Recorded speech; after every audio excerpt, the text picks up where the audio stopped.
Aujourd'hui, nous allons parler animal totem. Bonjour à tous et toutes, c'est Nessendil et aujourd'hui nous allons parler des animaux totems, de ce guide très particulier qui naît avec vous, mais des fois c'est un petit peu plus compliqué, un petit peu plus subtil que ça. Et en plus, si vous regardez cette vidéo, vous avez en cadeau un bon de réduction pour ma formation sur le sujet. Grâce à cette toute petite formation très courte, ouverte à tous et toutes, vous allez pouvoir en fin de formation rencontrer votre animal totem. Et avec cette méthode, vous allez même pouvoir appeler d'autres guides, votre dragon, d'autres encore, et vous pouvez même commencer à faire de la communication animale. La formation est à 45 €, mais je vous laisse à 25 € avec le bon de réduction. Trouvez son ami. Bref, je ne vous embête pas plus longtemps avec cette courte page de publicité et nous allons parler d'animal totem. Donc l'animal totem, c'est quoi? L'animal totem, c'est l'animal qui vous représente et qui naît en même temps que vous. Nous avons tous un animal qui naît en même temps que nous, qui est donc un guide extrêmement important. Mais il y a des mais. Cet animal peut devenir moins présent à certains moments de votre vie, voire il peut changer, mais il peut partir, mais en général, il n'est pas très loin, il peut revenir à d'autres moments de votre vie. Donc, vous naissez avec un animal qui va être plus ou moins présent tout le long de votre vie. Mais il peut y en avoir d'autres. Donc, votre animal de base, et puis au fur et à mesure de votre vie, il y a d'autres animaux totems qui peuvent s'ajouter. Attention, il y a aussi les animaux messagers.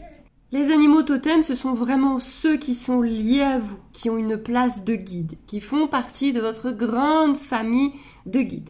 Donc, vos animaux totems, eh bien, vous pouvez leur demander des signes, vous pouvez leur demander de vous aider, vous pouvez aller parler avec eux dans votre lieu sacré comme vous apprenez à faire dans ma formation. Vous pouvez communiquer avec eux tout simplement à longueur de journée. Voilà, quand on est détendu, quand on est bien, on respire un bon coup et puis on leur parle. Vous pouvez aussi demander à ce qu'ils apparaissent dans vos rêves et communiquer via vos rêves. Bref, il y a beaucoup de choses. Mais déjà, eux vont vous envoyer des petits signes quand il y a besoin. Par exemple, si vous doutez de quel est votre animal totem. Si vous aimeriez avoir un lion, par exemple, et puis que vous découvrez que vous avez une petite souris et que ça vous agace beaucoup parce que vous étiez sûr que vous alliez avoir un lion et que d'un seul coup, vous voyez des petites souris partout. Dans les magasins sous forme de figurines, à la télé sous forme de publicité, dans vos rêves, partout. C'est votre animal totem qui vous dit « Oui, d'accord, je suis qu'une petite souris, mais je suis là. » Et regardez la signification parce que cette petite souris peut-être a un message très important pour vous et finalement vous correspond très bien. Et donc, comment découvrir cet animal qui naît avec vous? Via la formation, via les rêves, demandez avant de vous coucher. Donnez l'intention de découvrir votre animal totem pendant votre rêve.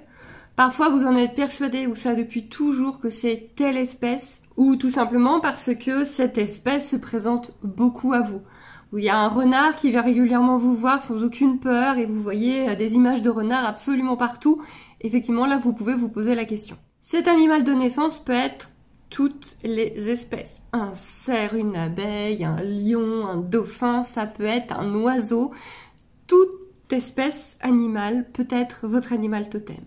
Certains petits chanceux ont même des animaux totems un peu plus exotiques, un peu plus fantastiques, en l'occurrence avec une licorne par exemple, avec une créature fantastique. Mais c'est quand même beaucoup plus rare, sachant que ces mêmes animaux fantastiques comme la licorne peut également être un autre guide. Alors du coup, c'est pas toujours évident de les différencier. Il y a donc l'animal qui naît avec vous, qui est là, qui peut des fois ne pas être très présent. C'est le cas du mien. Je suis née avec un animal totem qui est très présent quand j'ai des attentes spirituelles ou quand j'ai des questionnements spirituels, qui là peut être présent quand je fais du travail sur mes vies antérieures, par exemple. Il peut être très présent en méditation, apporter un petit peu sa petite pierre à l'édifice, sa petite présence énergétique. Mais la plupart du temps, dans la vie de tous les jours, il n'est pas présent du tout. C'est un guide que je ressens très peu, qui fait de très rares apparitions. Mais c'est mon animal de naissance et je sais que si j'ai besoin, je peux compter sur lui. À côté de ça, j'ai un autre animal totem qui est apparu il y a quelques années et qui lui est très présent, dont je peux me servir même maintenant pour les soins, quand je fais des soins énergétiques, pour vous, ça arrive qu'il m'aide, qu'il soit présent, et c'est un animal totem extrêmement protecteur. Je sais que j'ai un très gros protecteur de ce côté-là, et donc ça peut être le cas de vôtre. Votre animal totem peut être très protecteur, ou il peut être présent pour des sujets particuliers, il peut vous guider sur des voies, il peut vous montrer donc le chemin, il peut... Voilà, à des moments plus ou moins importants de votre vie de femme, votre vie d'homme, votre vie de maman, pour un travail en particulier, il va vraiment avoir des moments où il est plus présent, plus important, voire d'autres vont arriver pour des moments plus présents, plus importants que le premier ne saurait pas faire. Mais on peut facilement les confondre avec un animal messager. Un animal messager, c'est quoi? C'est quand un animal apparaît beaucoup dans votre vie à un moment vraiment, à un point vraiment T, mais c'est très court. C'est-à-dire que l'animal messager, pendant 2-3 jours, vous allez le voir partout, vous allez le voir tout le temps, et après c'est fini. Donc ça, ce n'est pas un animal totem, il ne vous suit pas, il ne vous guide pas intensément, ce n'est pas un de vos guides, vous ne pouvez pas lui parler, vous ne pouvez pas communiquer avec lui comme un guide. C'est juste un animal qui très brièvement a un message à vous envoyer. Par exemple, pendant 3 jours, vous voyez tout le temps des pies partout, et bien là, il y a un message financier, par exemple. Ou, je sais pas, vous voyez X animal vraiment perpétuellement. J'ai eu le cas lors d'une consultation pour un animal, pour un cheval et sa gardienne, où le cheval a vraiment, pendant le soin, c'est comme s'il avait mué comme un serpent, et après ça, la gardienne a croisé sous sa voiture, il y avait un serpent 2 ou 3 jours après. Ça, c'est un très gros message de changement de vie qui comprenait les deux antagonistes, la gardienne et son cheval. Il y avait vraiment là un message de changement de vie, un très gros message de ce côté-là. Et après, c'était fini, il n'y a plus de serpents, c'était vraiment ce message particulier. Moi, j'appelle ça des animaux messagers. Ils ne naissent pas avec nous, ils ne nous suivent pas, ils n'ont pas un rôle de guide. Je ne pense même pas que vous pouvez les appeler dans votre lieu sacré. Ils ont juste un petit message à un moment donné. Enfin, un message quand même assez fort en général. Comment reconnaître son animal totem? Eh bien, comme je vous ai dit, vraiment, il est partout, tout le temps, en permanent. Vous en voyez partout, sur toutes les représentations possibles. Vous faites la formation de votre lieu sacré et vous le rencontrez dans votre lieu sacré. Là, ne cherchez pas à comprendre, c'est lui. Si vous apprenez à aller dans votre lieu sacré et qu'un animal arrive et que ce n'est pas un de vos animaux, que ce n'est pas un de vos anciens animaux décédés, pardon, et que vraiment vous le découvrez, c'est lui. Ne cherchez pas, c'est peut-être pas celui que vous vouliez, c'est peut-être pas l'espèce que vous espériez, mais c'est lui. Et c'est pareil, si vous avez un message extrêmement important en rêve le matin, vous vous réveillez, c'est toujours là. Cette partie du rêve dure des jours et des jours, l'animal, vous le voyez, vous comprenez son message, c'est très présent. Pareil, ne cherchez pas à comprendre, ne cherchez pas à des excuses, des rêves, Oui, c'est un rêve, mais si c'est aussi fort, aussi présent et surtout que ça vous reste, que l'image ne part pas, c'est que c'était ça. Et puis, votre relation avec votre animal totem, vous pouvez l'entretenir. Vous pouvez mettre la représentation de votre animal totem sur votre table de nuit, sur votre autel par exemple. Vous pouvez avoir une peluche avec la représentation de votre animal totem. Vous pouvez avoir un très beau poster avec votre animal totem. Bref, montrez-lui que vous pensez à lui. Prenez des petites représentations, des petites choses pour lui montrer que tu vois, t'es là, je pense à toi. Et n'ayez pas peur de lui parler, n'ayez pas peur de communiquer avec, que ce soit via le pendule, que ce soit via les cartes, que ce soit via les rêves, que ce soit via les intentions. Parce que oui, vous pouvez communiquer par exemple via le pendule ou via les cartes avec votre animal totem comme avec n'importe lequel de vos guides. Et du coup, à quoi ça sert un animal totem? À envoyer des messages. Désolée, les animaux ont essayé de faire du bruit. À envoyer un message, à vous guider, et il a vraiment à mon sens le rôle d'ami.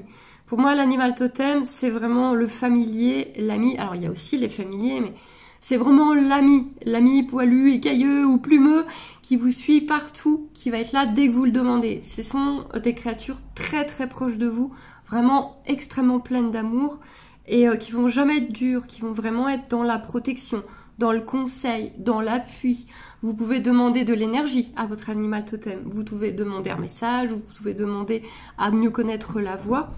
Mais vous pouvez demander une protection, vous pouvez demander votre bulle de protection via votre animal totem. Vous pouvez donc demander de l'énergie. Quand vraiment vous vous sentez pas bien, vous pouvez demander à être boosté, à avoir un peu d'énergie de votre animal totem.